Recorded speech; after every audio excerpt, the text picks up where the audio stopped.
evening to you. So I'll do things in the usual order. We'll start with apologies, declarations of interest, minutes, and then we'll take public speakers early, if that's okay. Clearly they're welcome to stay, but given that the Chief Inspector and the police has been up since 5 o'clock this morning, I'm not expecting you to do that, but it is appreciated you've come. So can I have apologies for absence? Councillor Wilson. Okay. Declarations of interest. Level of interest. Can't figure anything. Public questions, if there are none.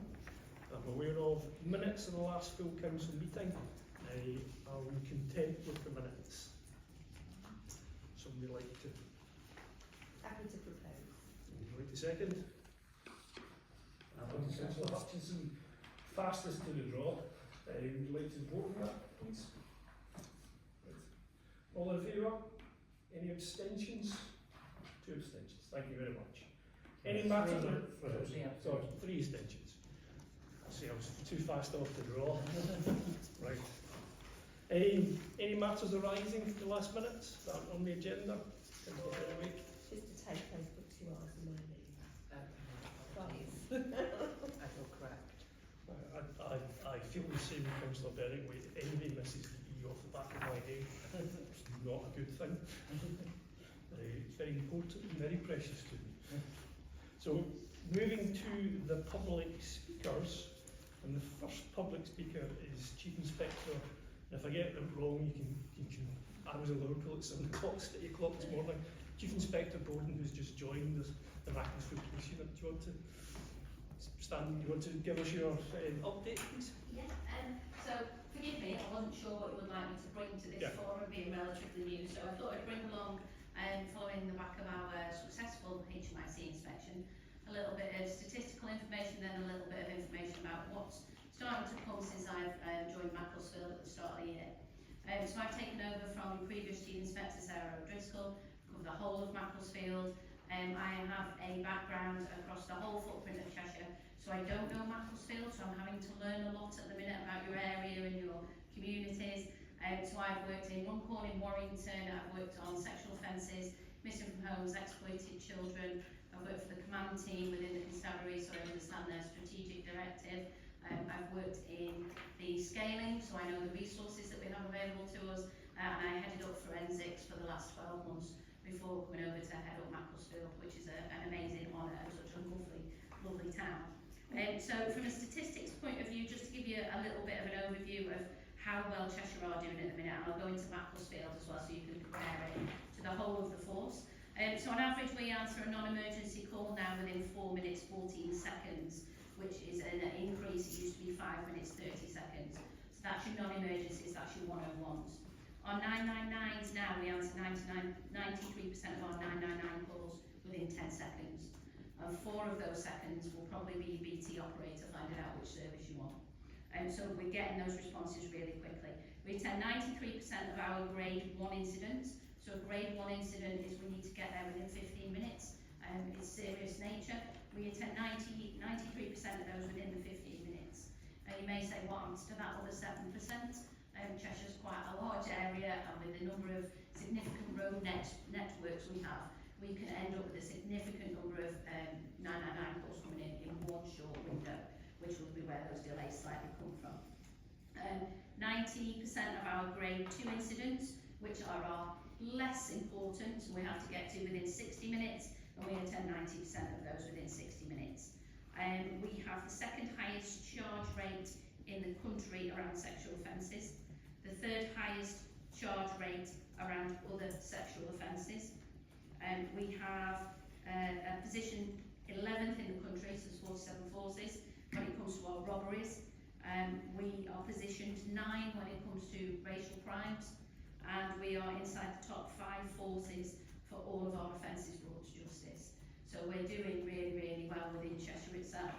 If I look at Macclesfield in particular, so within Macclesfield we attended 88% of our incidents within that 15-minute window, which is slightly under the forces average, but when you consider the size and the geography of the area that we've got, we're still doing really well on that. My push for this first few months, we're actually at 92% for this year so far, which is what my push 88% of our grade 2 incidents, so that's that 60-minute window.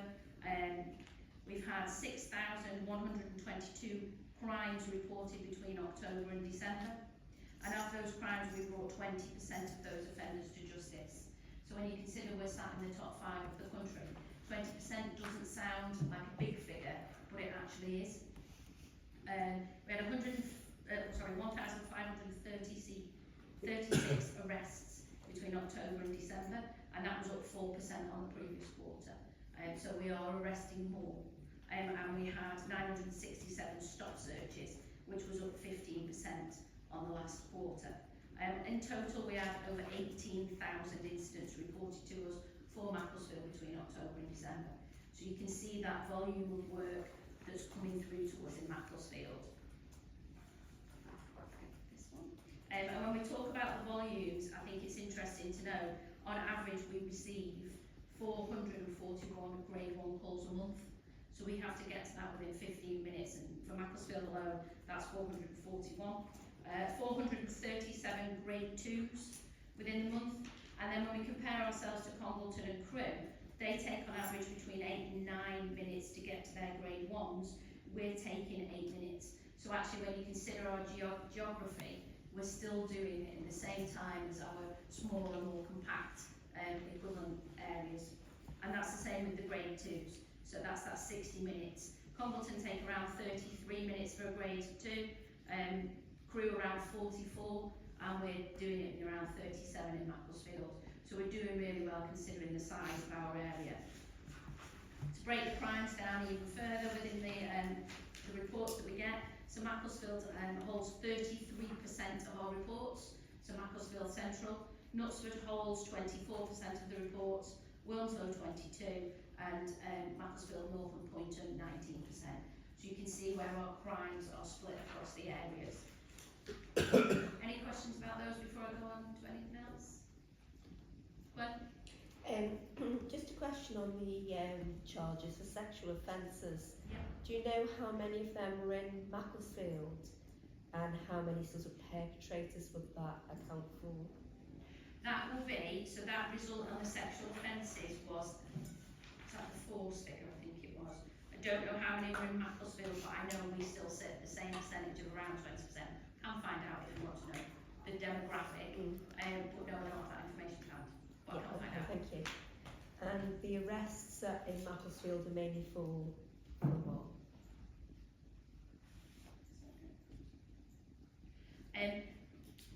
Variety, predominantly domestic abuse. So domestic abuse and shoplifting tend to be the stronger crime trend over this side.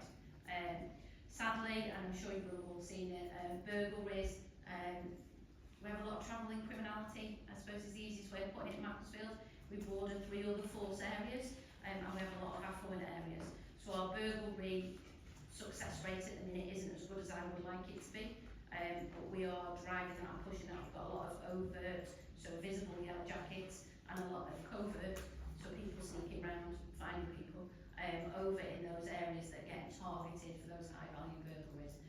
We locked up 4 last week and 6 over the previous month, so it's just tying all of those, and obviously heading up forensics, I know which bits we need to tie them to all of those burglaries. We've got a good system in place at the minute around burglaries, that's really successful around footwear. So if we can take your footwear impression is as individual as your fingerprint impression. So we will take footwear at our burglaries and link scenes that way. So despite them denying it, if we can put your shoe in 3 different houses, the chances are you're pretty much in it. And we've got footwear scanners in our Middlewich custody suite now, which has just been upgraded. That will actually scan your shoe as soon as you're arrested, and we will process that immediately. Speaking of Middlewich custody, that has just been upgraded. Their wait time now has come down significantly within custody. I did have the figure. I think it's around 4 minutes, the average wait time in our custody suites now, which is phenomenal. I remember when I started as a cop, we sat there for like 35-40 minutes waiting to book a prisoner in. So it means we're able to get our cops out of our custody suites and back out doing the good stuff that they need to be doing, rather than sitting with prisoners waiting to book them in. And it's more it's better for our prisoners. They don't want to be sitting in a whole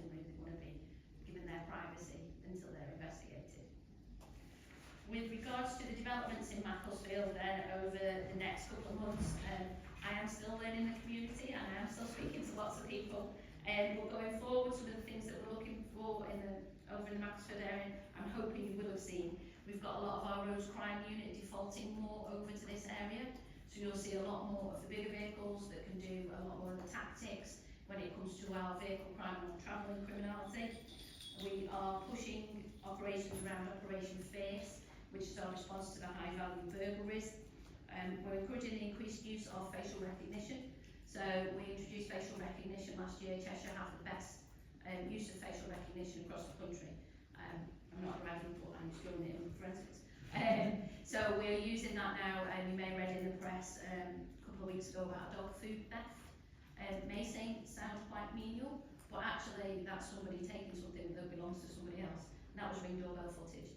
We literally popped it through facial recognition software, and we had an identification within 2 hours. They were locked up and remanded because they were a prolific thief. And we're using that around shoplifting, anybody that gives us the wrong information when we stop them in vehicles, any offences that we need to use CCTV for. So if you don't have a Ring doorbell, get one, they're amazing. And they give us lots and lots of evidence if we want to try and put these people through our systems. You can only be part of the facial recognition system if you've got a criminal record, so we don't have all innocent people on our database. For the people that are concerned about the Big Brother approach, it is only people that have been arrested and charged. We've got a day of action coming up in a couple of months where we will look to target the concerns of the community that we've been given through Residents' Voice. So we do Residents' Voice on a regular basis, and there will be strands that come out of that. Supercars over at Alderley Edge and Wilmslow, burglaries over in the expensive affluent areas, antisocial behaviour in certain areas. So those are going to be targeted during the June operation that we're doing. We've also managed to secure Operation Sidelines for another 12 months, which is extra policing in hotspot areas. So we've got an appointment to review our hotspot areas, but that contributed between September and December to 137 extra police hours that we wouldn't have got, and that's a government funded operation. We are looking to introduce multi-agency beat managers meetings. So at the minute we have lots of professionals that deal with things possibly in isolation. So these beat managers meetings will come in from the new financial year, where we will have everybody sat around the table that has a statutory obligation to work with our repeat offenders, repeat victims, repeat locations. And we'll look to drive that forward as a cohort rather than just the police with our big keys and taking doors off and closure orders and all that good stuff. Actually get support and engagement in from our communities. And the other thing that we're increasing our use of is our community cohesion groups, which is where we look at body worn around the use of force, stop searches and arrests. And we do that in one of our high schools. We're going to look to roll that across a couple of our high schools more. So bringing the youth element into that and encouraging more diversity in those community cohesion groups. And that is about it. Thank you very much. We're going to take questions. Thanks for such a comprehensive report. I think your predecessor, my impression is a much more active police unit here. We'll take questions from councillors. Councillor. Yeah, I've got a couple of questions, if I may. Well, the more sort of observations, if you like. We asked a long time ago whether we could have the phone numbers, the work phone numbers of our PCSOs and so on. We were promised it and we never got them. I don't know if other people have, but I never got them. Okay. Also, it would be helpful to us if we knew the actual areas where the officers work. Do you know what I mean? Especially in the town, which streets are covered by which person and so on. So, two things. All officers now have these. Have you got a mobile phone? Yeah. Feel free to scan mine and send me an email with which area you're after, and I will get you your PCSOs. It's got QR code on the back. Right. I will get you your PCSOs contact details. I think we know them. We actually do have them. Oh, do you? Yeah. Oh, okay. Yes. We're together. We're not. So you've got your PCSOs contact details. Yeah. I've got We the met phone them the number. other day. In fact, drop me an email and get it. We do. Do we? Yes. This current, the new one. No, stuff. Callum's not the Stuff in PCSO, there. Callum's the PC. Right, We've got the PCSO's telephone number. right. I'll take that back All then. right. Then I don't forget it. Yeah. The next one is, we did follow Oh, this up a little bit. Sorry, just let me go back to who covers where. Mm. If you go on Cheshire Police's page, and I did it with yourself before, there is a who are my team, and you can pull it up, put your location in where you are, and it'll bring up a picture of your officer, and it'll give you like a little coloured boundary of what area they cover. So it'll show you which roads they cover, just on Cheshire Thank you. Police's website. Next one. Sorry. I'm doing well so far, too good. Yeah. There was an incident in Titherington last weekend, I think, wasn't there? Was it the last weekend? It was last week. Yeah. We had, actually had a murder in Titherington a couple of years ago. Okay. And rumours were rife round. It actually happened, if I remember rightly, on a Friday. The police didn't actually issue any notification or anything until the following week, the Monday or Tuesday. And it's just that these rumours go round.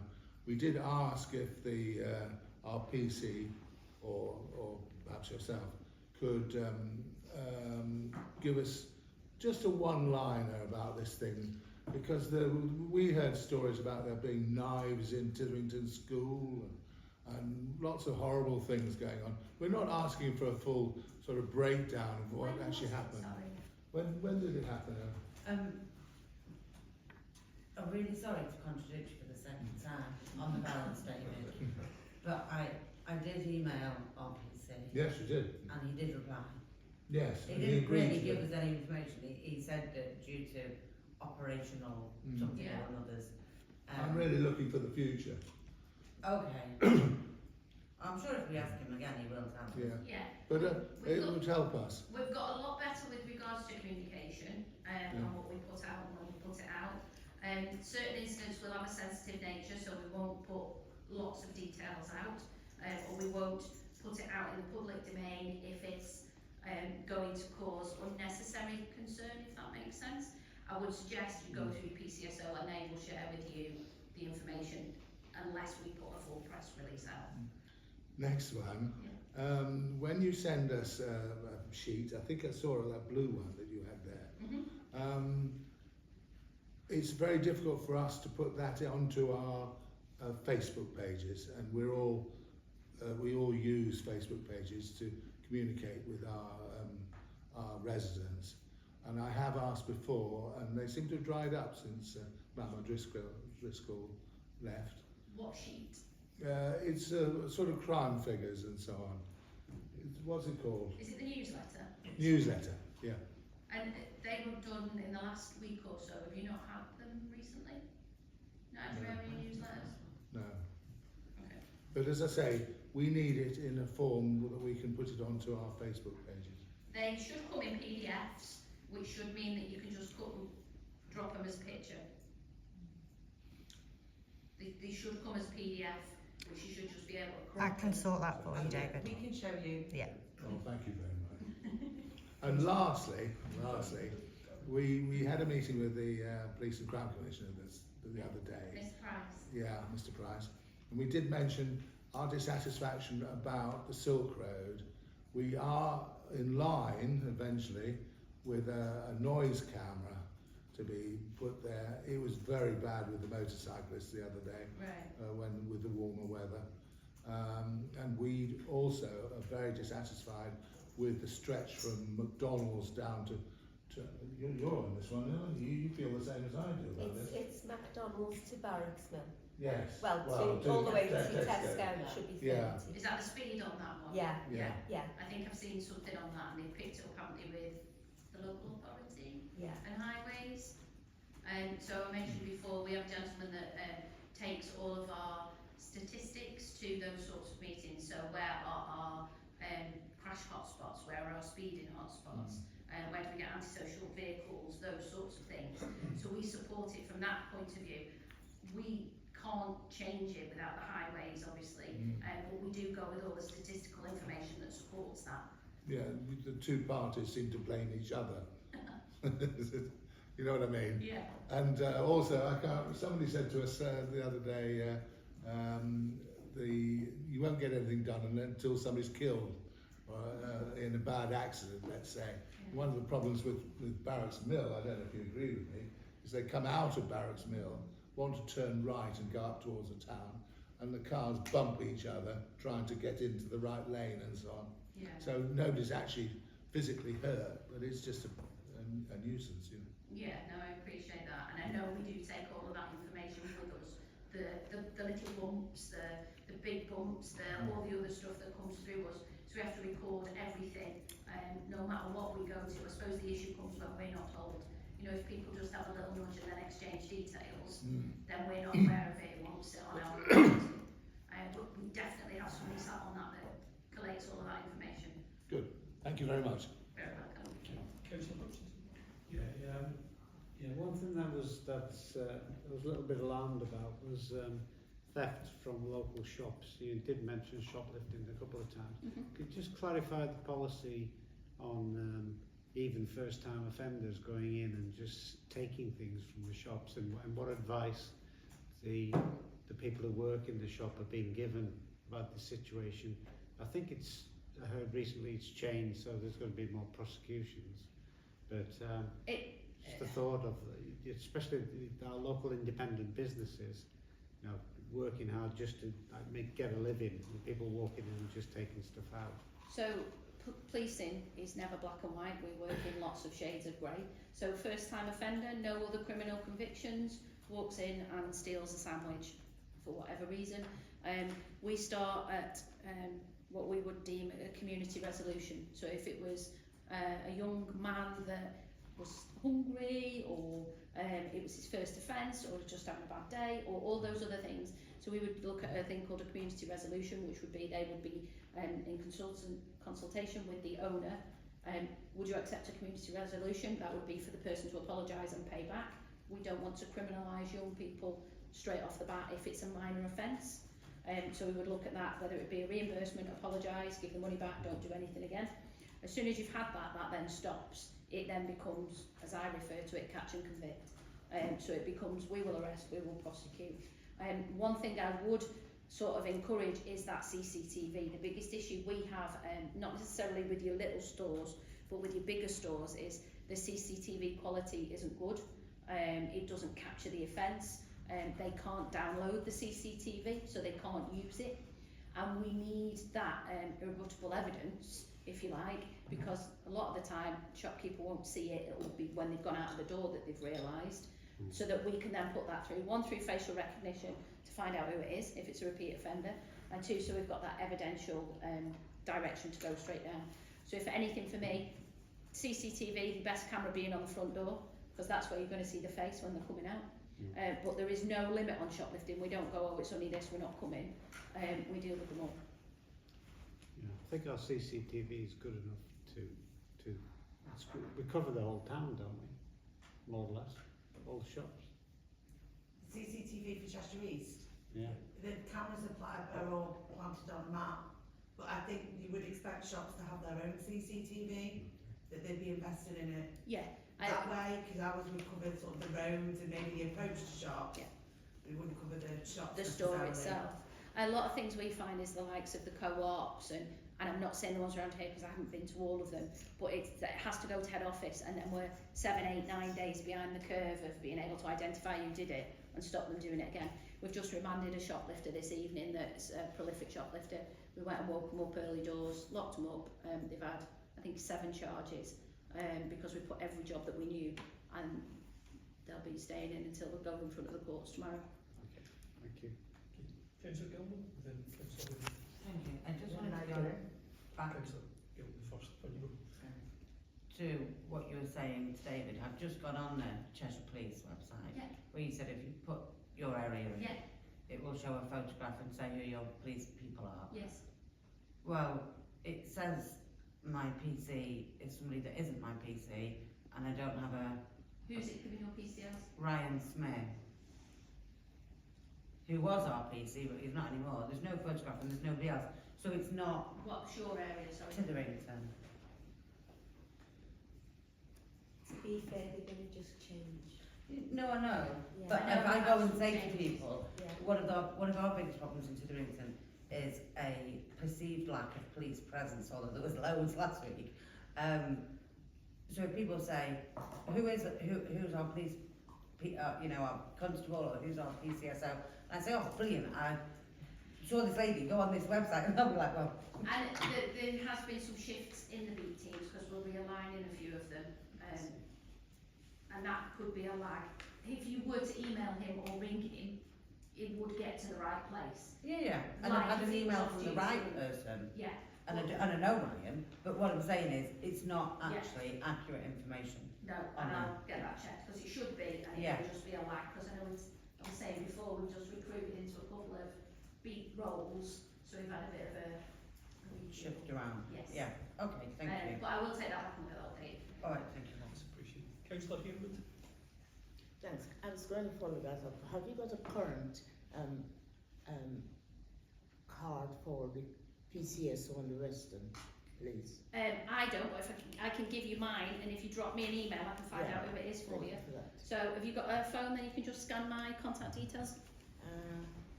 I can. No, can't. Sometimes. Or you can, do you want me to write my email address down? Yes, please.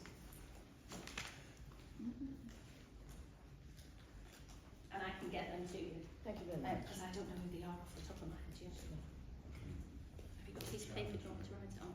You can write on yourself. Take a picture of it. You should literally just be able to, this is the new fangled thing we're doing, and it should bring up my contact details. I got a phone like this, but I don't know how to use it. There you go, so that's all of my contact information, email, work number. It's good, isn't it? Yeah. So it's another thing we're invested in is technology, and I shall write it down for you. Yes, because Where do you want me to write it? I just write it on the paper. Just write it here. I'll take it home and see what I can do with it. Yeah. Just write it. Drop me a little email and I'll get your contact details with who you want.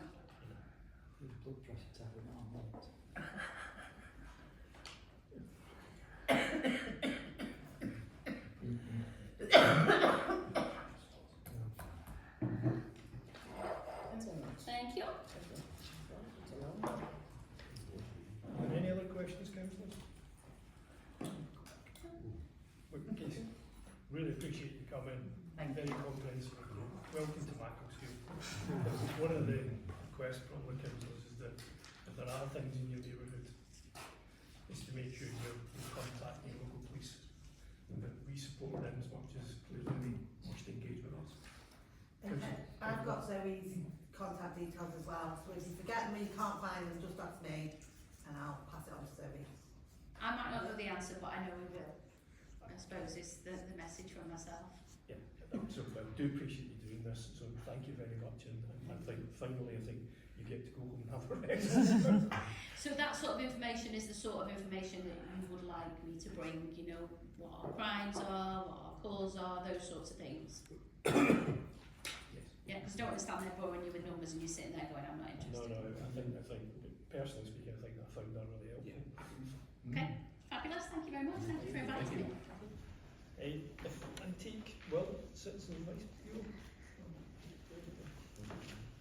Very much. Yes, indeed. I'm Will McCallum, for those that don't know, I'm Chief Officer of Citizens Vice Cheshire North, and we have our main office down on Sunderland Street opposite Wall Street Medical Centre. I'm talking to a report that hopefully you've all seen that runs from November to January 24 to 25. The narrative of the report does state that we anticipate a reduction quarter on quarter during that period simply because of the Christmas a Christmas reduction in activity, and that was the case for this year. So we saw, in comparison to the previous quarter, we saw 46 fewer clients, and they brought 37 fewer inquiries, but somehow we still managed to increase the income gained by just over £10,000.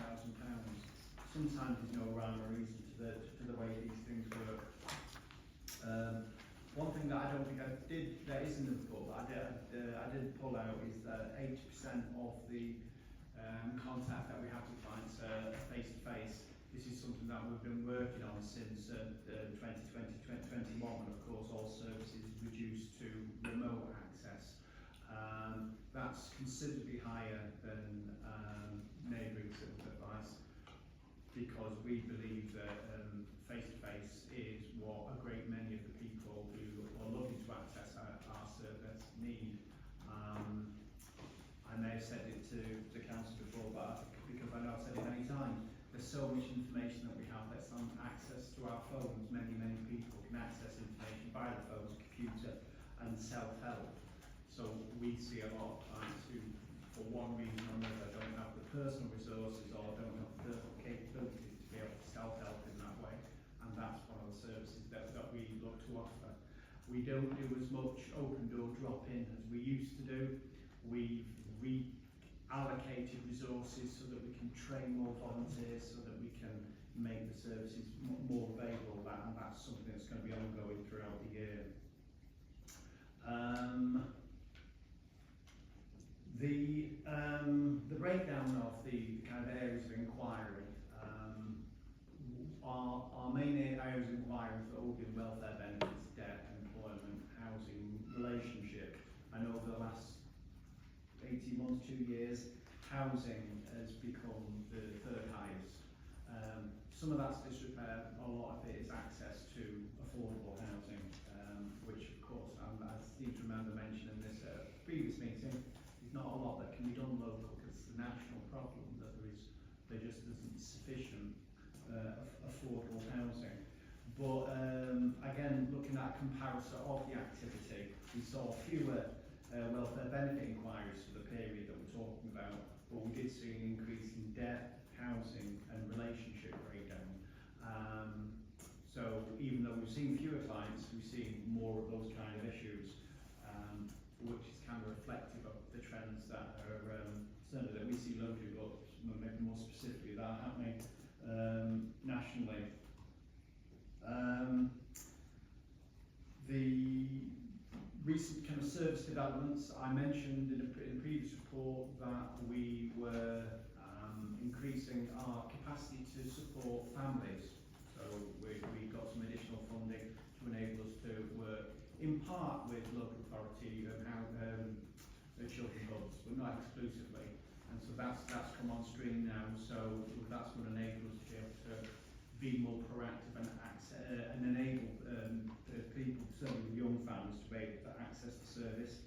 And the support to the core pantry on Wednesdays and Thursdays, that's now in place, and we're looking to again just make the service as accessible as possible to as many people as possible. And as I mentioned before, we've increased our training capacity so that we can take on and train more volunteers. So overall, the trend for the quarter is what we would predict. I would expect the next 3 months to be more in line. Again, what we would expect to see a net increase in client numbers, and also, unfortunately, those main highlighting issues, welfare benefits, debt, housing, and then relationship issues and employment. Hopefully, we'll have the opportunity to have a look at the report. I'm always happy to take any questions, and if there's anything in particular that you would like me to be able to report on, if I can, I'm very, very happy to do so. Before I take questions, just comment from me, and what I'm particularly struck by is the quality of the advice and the outcomes it brings for those that you engage with, and the level of additional income that you manage to identify for people who are clearly struggling. And I think it was quite a complex space. So that's just more a comment from me in terms of the report. Other questions from councillors? Councillor Benedict. It's me again. Yeah, thank you very much for the report. It is very detailed, and I echo what Mr Mayor says, that you know, the amount of income that you've got back for people sorting out the debt is amazing, and there's a lot of skills there. And what I would say to people is don't struggle, ask. As you know, I regularly refer people, my residents to you, and that's very much appreciated. A couple of, well, the obvious, it's not really a question, is that we basically need more social housing and truly affordable housing, and I know that's not within your remit or ours as a town council, but you know, if there are any house builders out there who'd like to build on sort of brownfield or the like, we need more truly affordable houses. That's so important. The other thing I was going to ask, is there an easier way to switch your utility bills, your gas, your electricity and so on, without getting loads of cold calls? Because I know that puts some people off. I kind of depends from provider. Some are, it would appear, are deliberately difficult. Others less difficult. So I couldn't say yes, there's a simple way, follow these steps, because it depends. And from insider information, a source which I won't reveal, I know some deliberately make it difficult, some deliberately lose correspondence just to make it difficult. So it depends, it's a little bit of the Wild West, to be honest, in some cases. The only advice would be audit trail, keep copies of, make notes of, those kind of things. Yeah. And would you recommend smart meters for people? I know there was something in a case study there about smart meters. Is that the way to go? You're asking the wrong person about when it comes to monitoring and I was thinking when I was talking about facial recognition, I think, oh, well, I got to answer that one. I don't know that we recommend. There are definite benefits to be able to keep control of your consumption. There's other ways of doing it. Smart metering, to a degree, can do that. There are some other drawbacks that it's personal preference. So I'm here representing my organisation. The organisation doesn't recommend or contrary to that, but there are definite benefits when it comes to keeping an eye on consumption. One of the difficulties, if you need to heat your house, it's a bit like pay-as-you-go meters. If you need to heat your house and you see the cost going up, people have got to turn it off. People have got to self-disconnect, which has been the problem with card meters. So it's a useful tool to be able to manage and be aware of what consumption is, but that's as far as it goes. It doesn't necessarily help you to pay your bills. It doesn't help you to pay your bills. It just possibly some people give them additional concerns. Thank you so much. I'm sorry for putting you on the spot, but you are our Oh Macclesfield. no, I came here to be on the spot. You are our Macclesfield, I forgot his name now. Martin Lewis. Martin Lewis, yeah. Dolo for Martin Lewis, we've got Will and our systems advisor. Thank you so much. Councillor Edwards. Well, I've never heard you actually mention this. Do you ever get people coming to you about damage to their cars and tyres and so on, about potholes? Well, if we do, they don't come in high numbers, but like many areas of inquiry, just because you don't get them doesn't mean they're not going there.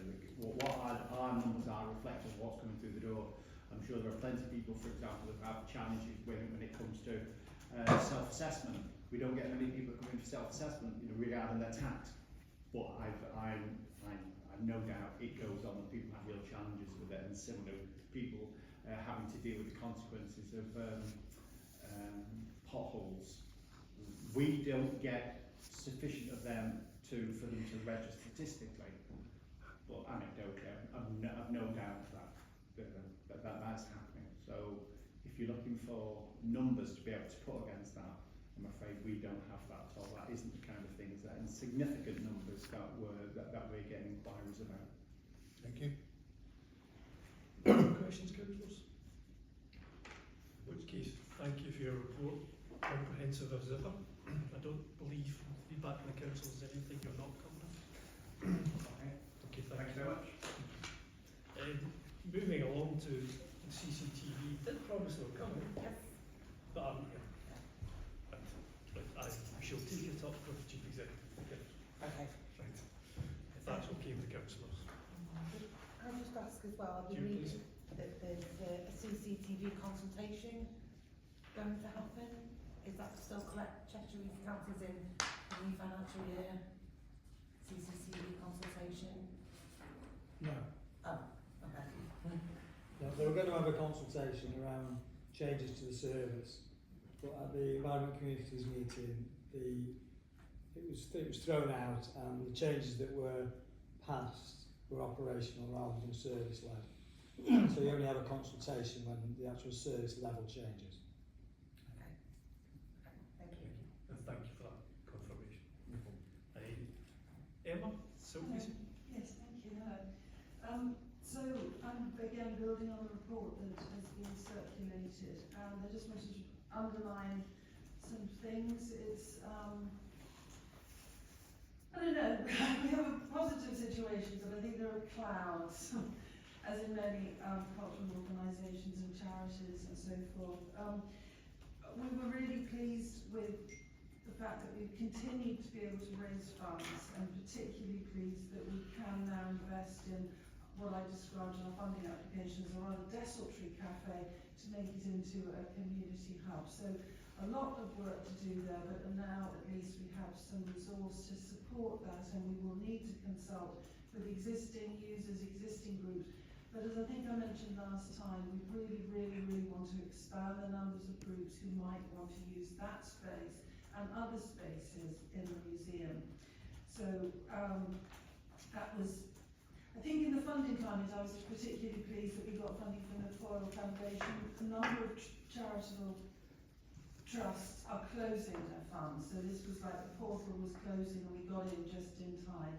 So that was very good.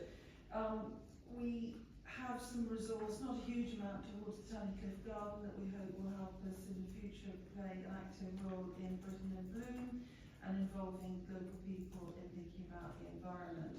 We're still waiting to hear from the National Lottery Heritage Fund, which is a really big deal for us, so we'll just keep your fingers crossed.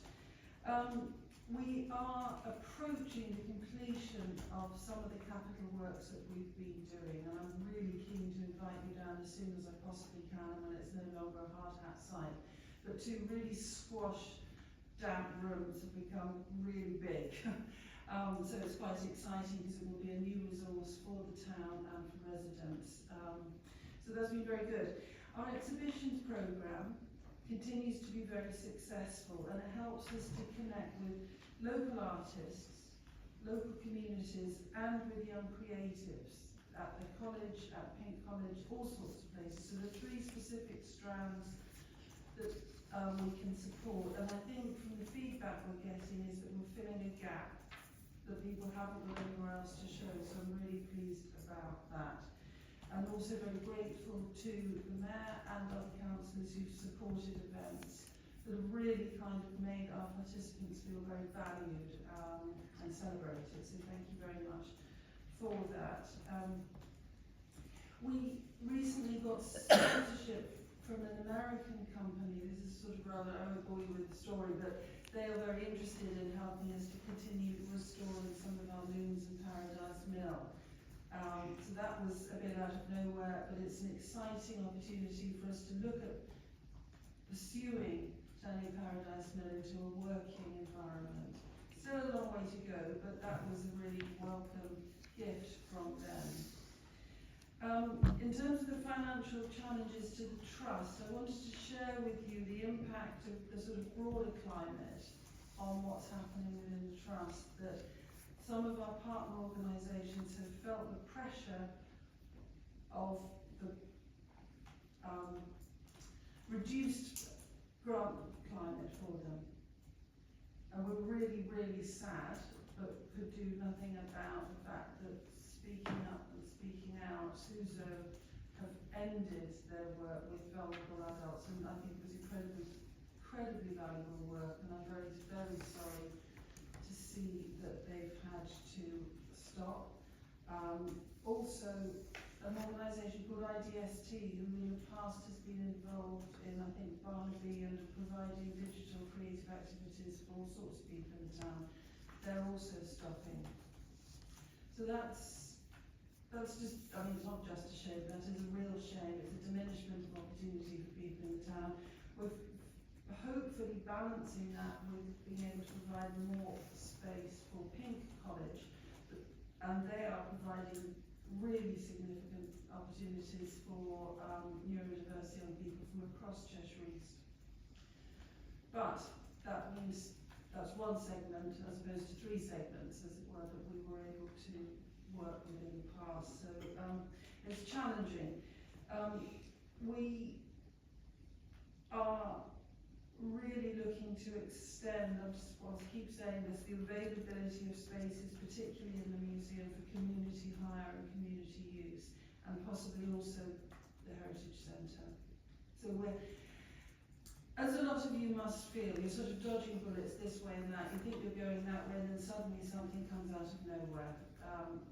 So that, I'm just telling you like it is, that's what it's like at the moment. We are trying to keep on track. But there are some significant challenges that we are facing. In terms of governance, I wanted to share with you that our chair, John Varney, is stepping down after 9 years. I think he's made an extraordinarily powerful contribution to the trust and to the town. I think he's been brilliant. I mean, obviously I think that, but he has been brilliant. I've just said, and we have a new interim chair, Hannah Williamson, who is a local resident and vice chair, who is a councillor in his father. And I want again to share with you that we are looking to expand trustees. At this time, we need as much expertise and support. So if you know people, and Hannah came up with a very good expression today, we don't need captains of industry.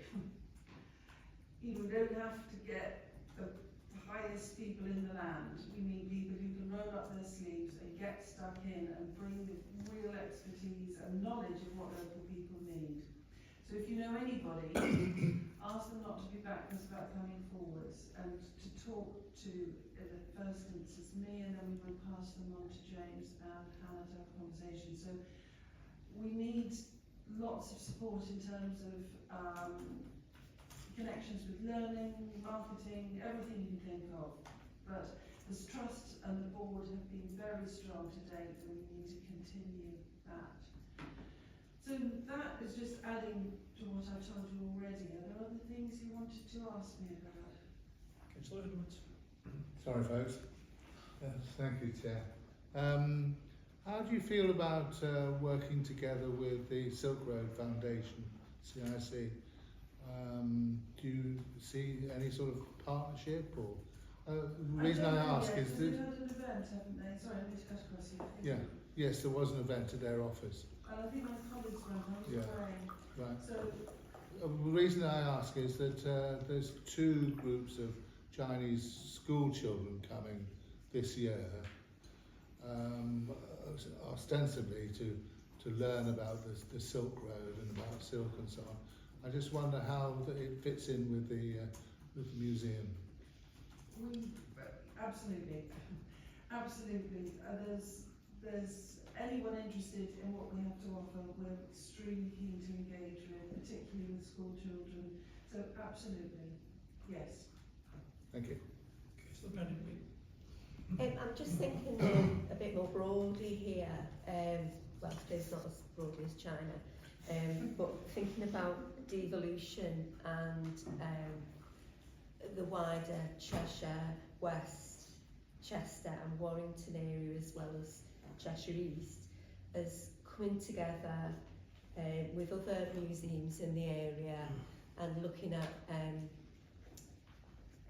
not just culture and history but education as well. I'm thinking about further and higher education, training and so on. I think there's loads of opportunities there with other museums, colleges and universities in the area, where there's something very unique about Macclesfield, is that, you know, you've already said you've got some funding to get the mills, the looms working again, which is fantastic, and it was on the local news as well, which is even better. That I think that's a real opportunity there.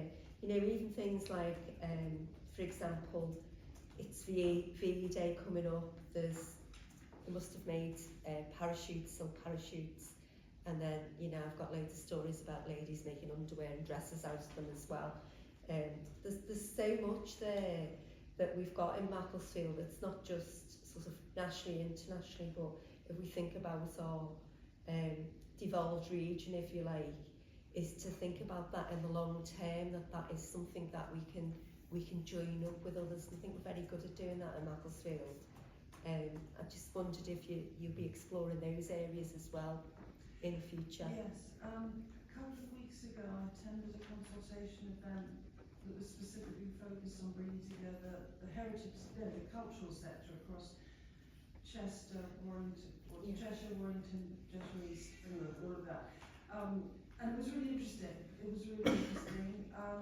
Because of geography, there weren't many people from Cheshire East actually, because it was over in Nantwich. So that reflected some of the challenges. Very simplistically, that reflects the challenges to working together. There have in the past been quite useful groupings of all the heritage organisations in Cheshire East. But I think there's an opportunity to, as you say, think more broadly. Back in the day, there would have been Cheshire-wide education services. And it would be very good to go back to that because they were extremely effective and avoided a lot of duplication and a real sort of focus of effort.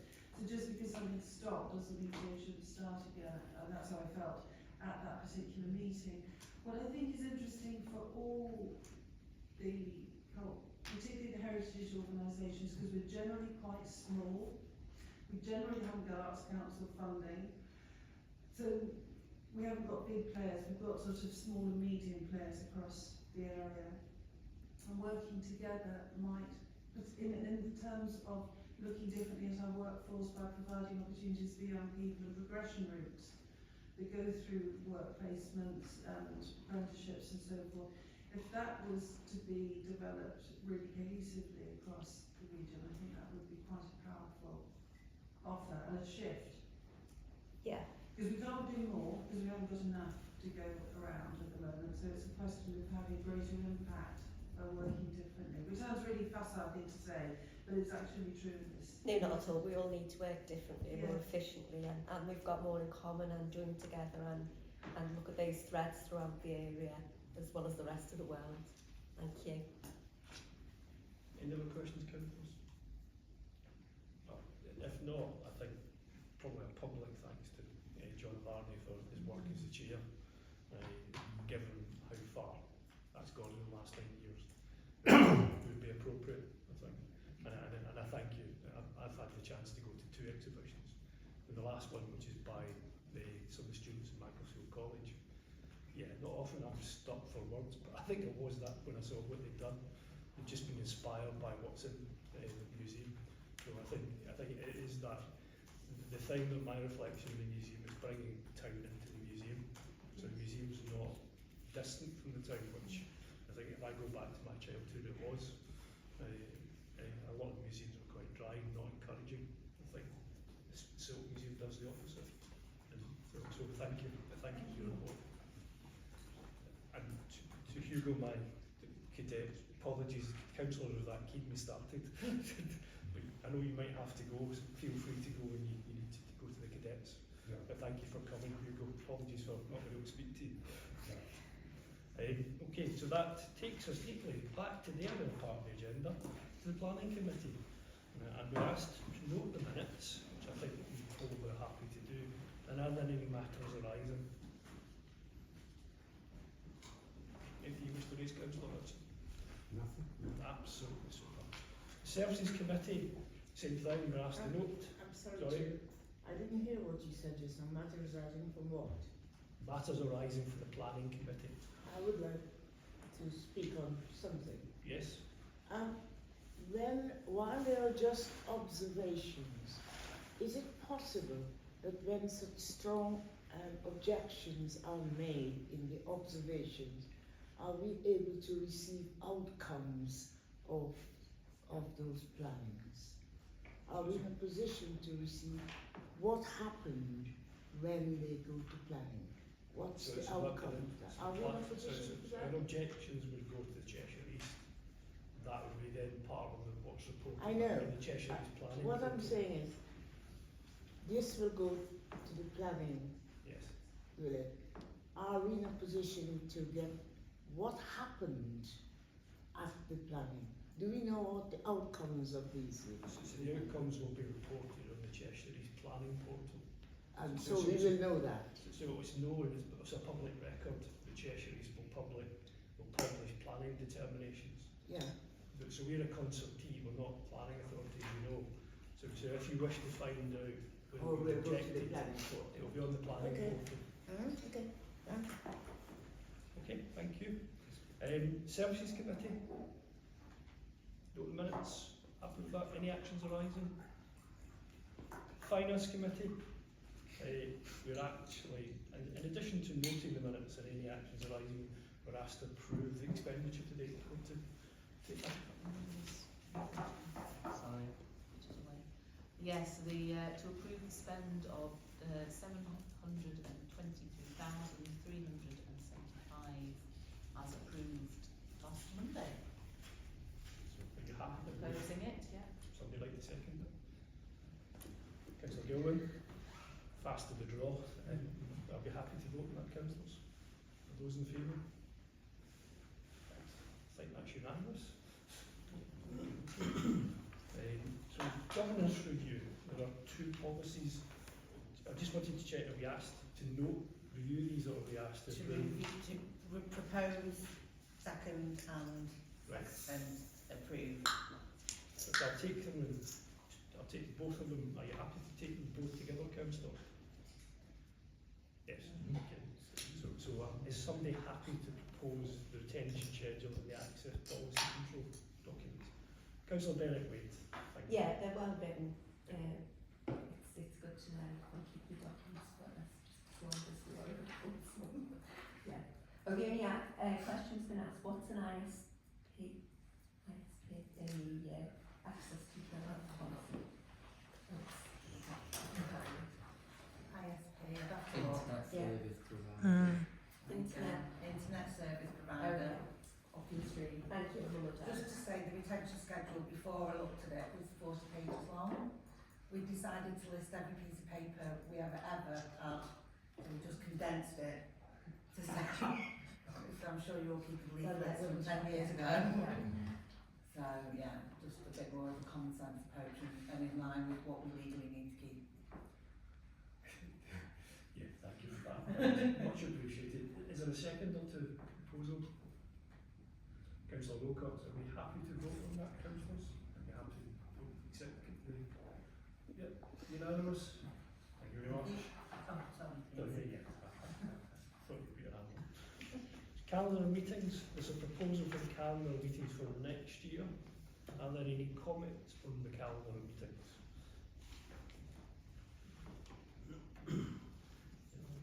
Are we happy to propose them?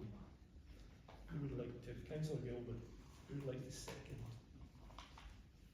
Councillor Bennett, are we happy to vote on the calendar meetings? Take a vote, please. Thank you very much. Right. South Park Pavilion report. I'm going to suggest, Clark, if you start, I will add Yeah, sure. some colour. So the pavilion is at the moment we're working twofold. One, we're working with the designer and the contractor to look at the price and see where savings can be made. So that work is ongoing. The second part is we still haven't got a lease and a license to work, and it's getting, we were promised this before Christmas. So we hope we won't be in this position, but basically it turns out that there is a South Park recreational charity, which the only trustee is Cheshire East, but they are looking into how this could affect the lease. And from our point of view, I've contacted our solicitor because I also want the council to be sure that this wouldn't raise its head in 2 or 3 years and become an issue then. So we're working through, and hopefully we'll have a lease at some point, but it's just to be aware that the longer it goes on, obviously with inflation, the cost of everything keeps going up. So there's a line. And then obviously Councillor Hale and Livingston, we work with a hospitality consultant, and we work through various scenarios and came to the conclusion that it would be best to outsource the cafe. So the cafe would be outsourced to a provider, and then we would run the upstairs event space. So what that would mean, there would be a guaranteed income from rental. The services, as in the utilities, would be separated, so they pay their own bills. There is the contract would say in it when they would have to be open, so that they, you know, they couldn't just open when they wanted. There'd be a contract saying you've got to be open this time to that time. They can open longer if they wish. We would provide furniture, kitchen, etc. So it's a great opportunity. And things like, we would hope that we would rent out the rooms, but because they're there, they could just open them for us. But we, you know, and we would look at things like they would keep the toilets clean, but we would maintain them, that kind of thing. So there would be, it would work quite well. So that's what we're proposing today, is that is the way we go. So when the time is right, we hope to have an open day, evening, to invite local providers. Obviously we're very keen for this to be local providers to come in and ask questions and find out. And that, yeah, so that's the main thing for today. Thanks, Clark. Just in terms of discussions with our contractor, Jones, as the clerk has pointed out, town clerk has pointed out, that prices, once you get them from a contractor, are held for a certain period of time, usually 3 months. So the delay in the lease means that effectively the prices won't be held if it continues a lot longer. So there's a risk in that. There's a couple of areas where there's still some finalisation of designs to be done to make sure that what we don't do is commission the contractor and then find later there's a risk that then materialises. Right? So there's a couple of areas that I think we are pursuing our designers on, that I would suggest that we're very clear about what we expect from them. A bit disappointed, to be honest, that we're finding these at this stage, in my view.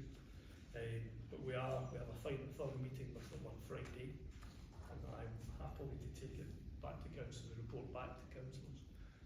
After that meeting has been held, and Councillor Wilson, Hale and I, and the town clerk will review where we are probably at the end of the month, and we will be back in touch with councillors. So the pavilion at the moment is happening, but I think we just need to be clear, and that's been clear since the beginning, that we need to be capable of delivering it, and be capable of delivering it for a price that we think is acceptable, and it needs to be viable when it runs. So we can't just take it on and then find that we can't run it, because it will have to generate a minimum amount of income to pay for maintenance and any staffing costs that we incur. And we'll have to generate income through the event space, which was always the case. I think we always expected the majority of the income would come through running events in the facility, which is why it's got a second story. So we can actually do that.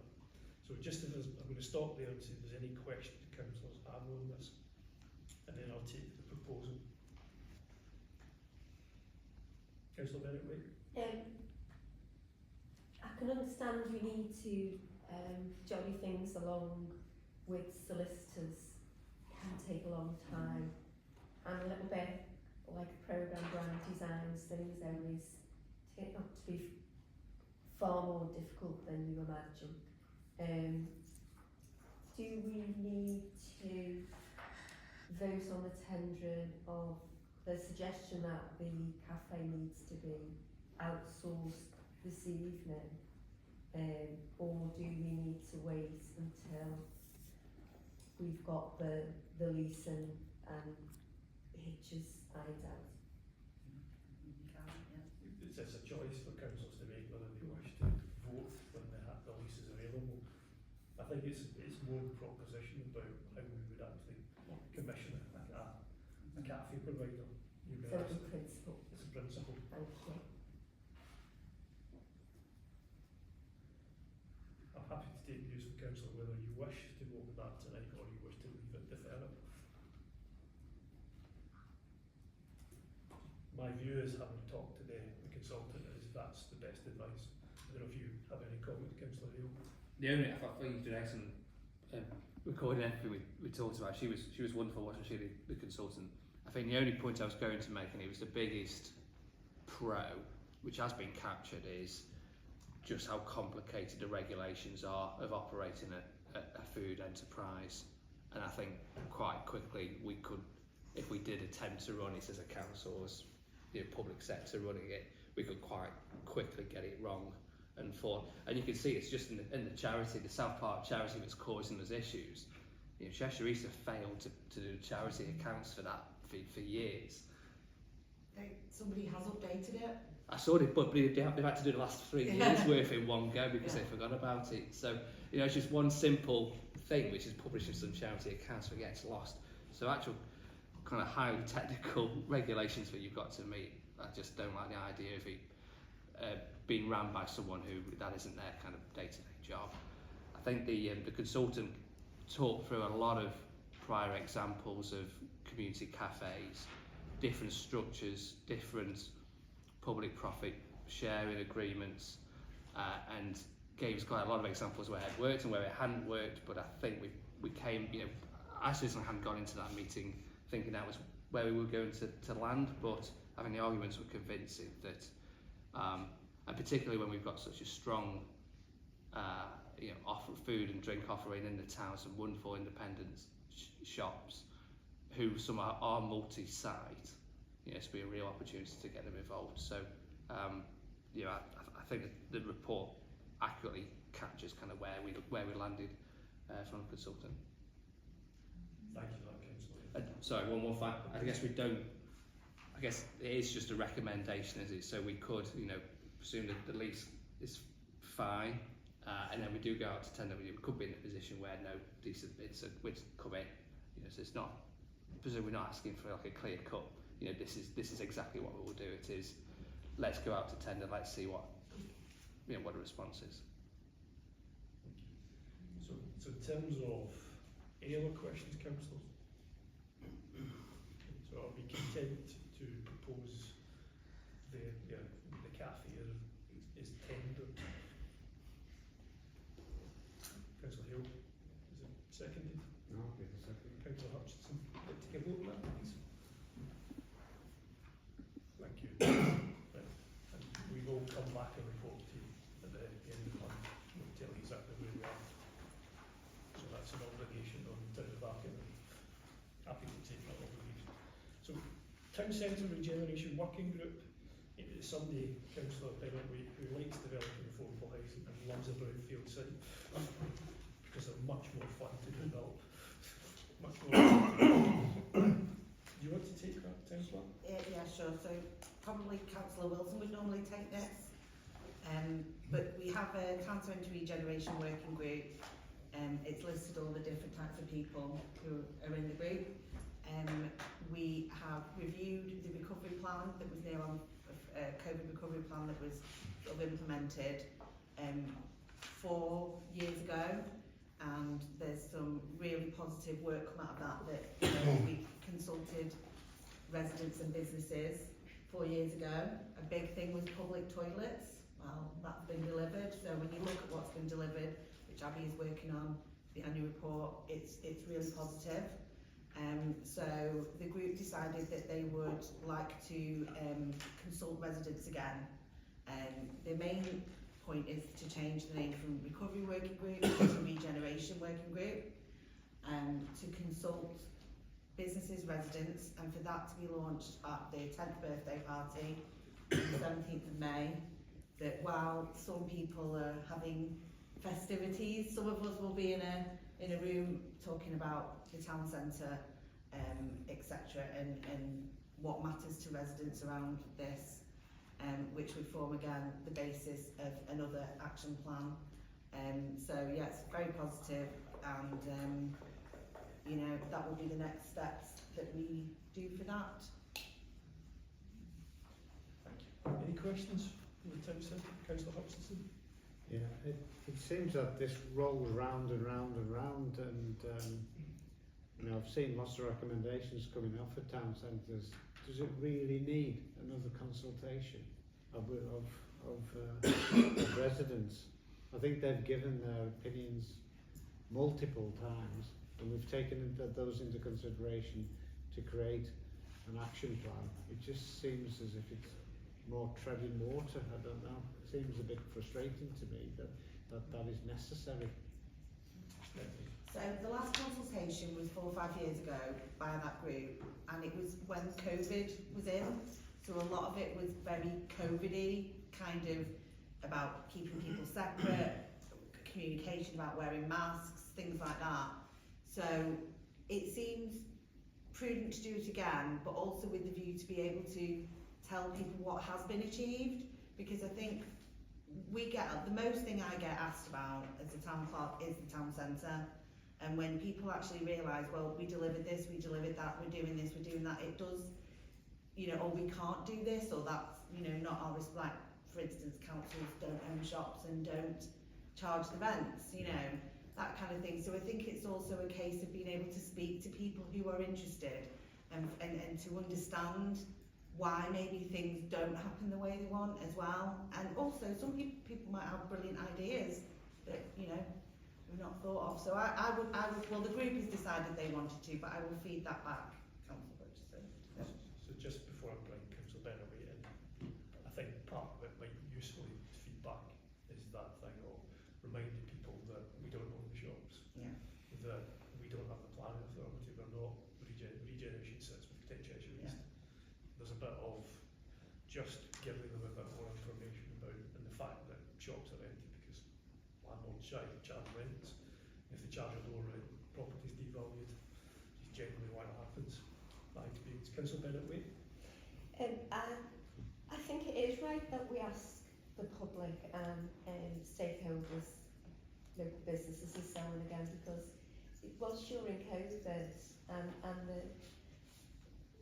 the whole country was up in the air and what people needed was something quite different to what they might want now. And although everyone seems to be, or appears to be, a little pessimistic about everything at the moment, I think we're actually on the cusp of a great regeneration in this area. And I think it's only right to speak to the public, to ask them what they want. I mean, you can't have everything, but realistically, what do we need, what do we want, what can we do? And then it should be a bottom-up approach that each area, each little town, what do they want? And then that feeds up to Cheshire East and then to a devolved area. That is, I just see potential here. I don't see it going round in circles, but that's life, isn't it? It can be a roller coaster, it can be a circle of life. The things change for a reason, and I just think we need to be positive and think about what we can do rather than what we've done in the past and putting barriers in the way. None of us have got a crystal ball, and I think we just need to be optimistic together. Councillor Edwards. It's just a little thing, but should we note that the indoor market opened today? I think it's a useful reminder, Councillor Edwards, given that one of the first things you did was took me to the indoor market when I was elected. And I'm awfully glad you did.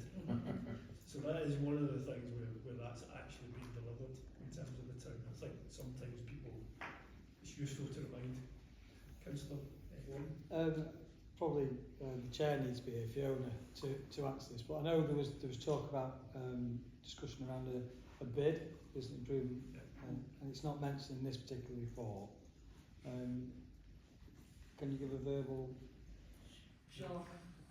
After the last meeting, when we deferred the decision about the bid, I invited them to come to a meeting, and they didn't reply. I've not heard from them since. So, but that is one of the questions on the consultation for the businesses.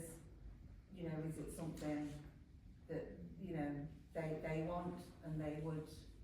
So we've put that on the consultation, and it's a small consultation. it's things like, you know, all the things when you looked at the High Street Task Force was improve your footfall. And you do that by having events, markets, different things to bring people in, and that's what we followed, and that's what we've done as a town council. So that's what we're asking people again. But the bid is on there, but the bid people haven't come back to me. So at the moment.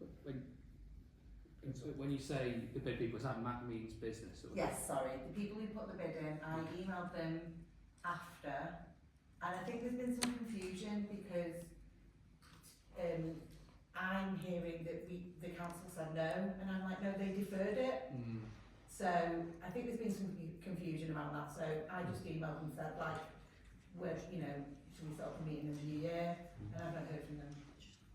I mean, we were pretty clear. It was that we deferred it, and I think one of our chief issues was that they hadn't engaged with this group. Yeah. So I think it would just suggest that, just as my term about it, we clearly we would wish to try and engage with the bid people. Yeah. I think there may be changes in legislation coming that make a bid more useful. I think my advice to the councillors is to keep it warm at this stage.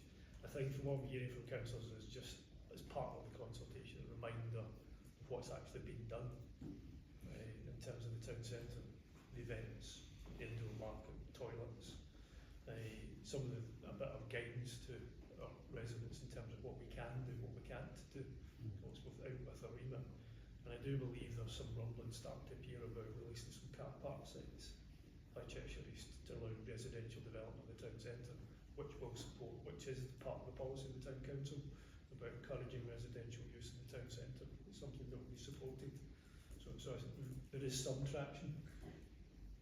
And having spoken to Regen and some officers at Cheshire East and councillors at Cheshire East, they would welcome the opportunity to be able to speak face to face with people about these options, because, you know, that could significantly change the town centre, and to be able to have these meetings with people or get together to discuss this. And I'm sure the people of Macclesfield can come up with some cracking ideas that we haven't thought of, that we might think, that's a great project.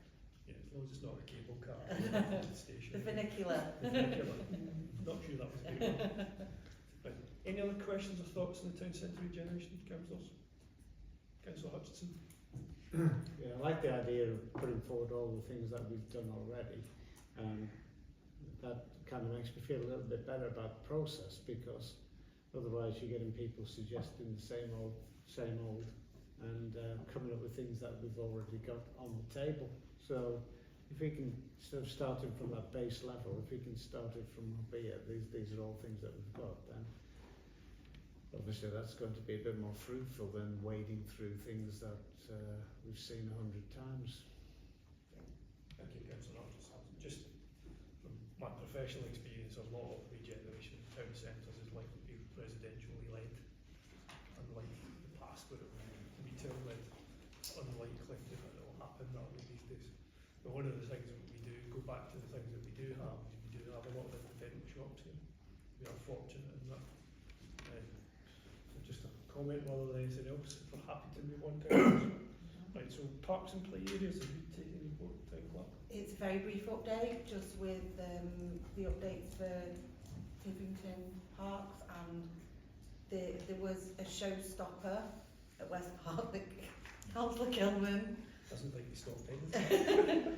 but she was in talk. They did convince another, you know, well, they convinced me it was a showstopper. So I know Councillor Gilman was looking into it with ANZA, and those are the two projects. And then, like, for next year, we're looking at Central Ward. So we're working with the two councils there to look at potentially what we may do in Central. Councillor Gilman. Yeah, no, it wasn't a very showstopper. It was a bit of a damp squib, frankly. So I've got a meeting with ANZA. Hopefully they'll come up with something a little more exciting. And there's more comparable to what's there currently. I think that was my problem. It was completely different. it'll be fine. We'll find something smashing and it'll all be lovely. And we're just waiting on for Holcomb and Sandwich at the moment. So, but it's all moving forward. Excuse me, we're waiting on answer. Yes. Councillor Gilman will have further conversation to the sound of it. Yes, many. Okay, is there any other questions of parks, please? Other than that, Councillor Barber and I have clearly got some thinking to do for next year. Going back to the agenda, clearly there's a supplementary piece on which councillors will have seen on the library funding. If you, do you want to take that as well, Town Clerk? Yes, so obviously we'd budgeted £30,000 for the Visitor Information Centre. The Visitor Information Centre from the April 1st will be moving into the library, therefore the money will just be redirected to the library, and they've written the grant agreement, and it's for 3 years, because obviously 1 year is quite difficult for them to, you know, to deal with. So it's for 3 years, £30,000, and the Visitor Information Centre will be in the library. They will then, they may make some other supplementary changes, positive ones, because the funding is now going to the library, which they will update me on once everything's moved across and they see how it goes. So basically it's to approve 30,000, which was already budgeted for the Vic. Councillor Edwards. Mayor, could I just ask, is it going to be in a separate part of the library? Excuse me. I don't know. You don't know Not yet. how it's going to be laid No. out? But, I will find out. I always imagined it at the front, but I hope it is. or perhaps on the right hand side when you go in. There's some nice space there. Yeah. Yeah. I'll find out. No? What's that? Any other questions, councillors? Any thoughts? Will we get some feedback onto, you know, how it's going to be laid? I know we're not going to tell them how to lay it out and Yes. everything, we're not going to be that micromanagement, but it is £80,000. Yes. You know, but it'd be nice if they could report back or give us a little tour or something. Yes. When I've not actually had the grant agreement yet, so when I get it, I was going to add in some kind of loose. We don't want to be onerous on the feedback. We not want to know the impact is positive and that it's working well. So I was going to write something in about feedback and what and impact, like for CCTV. So we'll put that in there. So presumably councillors would like to see, we deal with things separately, proposal itself, but we'd like to see part of agreeing to the proposal that we see some details of what's actually, how it's actually going to fit into the library. And similar to the CCTV, we would expect to see a report on how it's performing, so and what it's actually producing. Similar principle, I would assume, applied by councillors. I might be as bold to suggest, if I'm reading the room properly. Right, Councillor Bennett. So you're going to propose that as an amendment? Well, yes. Yeah, I'll second that amendment. Are we happy with, got a proposal that I've now raised. It's now been seconded, which would be a £30,000 contribution to the Vic moving into the library, subject to us having sight of the proposal and having continued updates from Cheshire East and how it is performing. So that's the proposal before council. It's now been seconded, now I've clarified it. Are we happy to vote on that? That is unanimous. Right, thank you very much. Right, so date and time of the next meeting, I don't think is the 10th of March, because that's today. I think it's the 19th of May. It is the 19th of May, and it's mayor making. Right, and we do have the annual meeting of the town council, On the 24th of March, and that's 6 o'clock. that's 6 o'clock. Because that will remind me to turn up. Yes. Okay. With that, thank you very much, councillors.